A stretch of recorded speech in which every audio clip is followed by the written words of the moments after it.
पुण्यातली सारसबाग उद्या आणि परवा बंद राहणार आहे।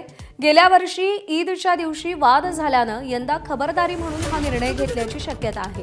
महापौर मंजुषा नागपुरे यांची पोस्ट सध्या चर्चेचा विषय ठरतेय। सुरक्षेच्या दृष्टिकोनातून सारसबाग बंद राहणार असल्याचं महापौर सांगतायत। पोलिसांनीही प्रतिबंधात्मक आदेश पारित केल्याचं त्यांनी सांगितलंय। आमच्या प्रतिनिधींनी आढावा घेतलाय, पाहूया।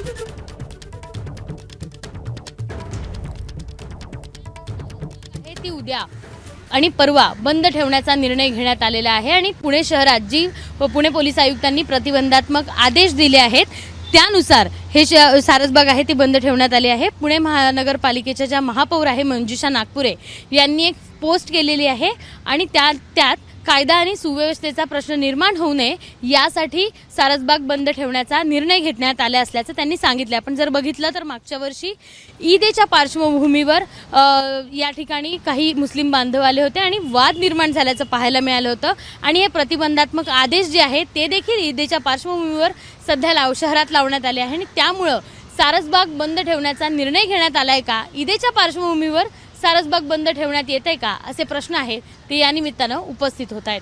कॅमेरामन विजय राऊत सह शिवानी पांढरे, एबीपी माझा, पुणे। एबीपी माझा, उघडा डोळे बघा नीट।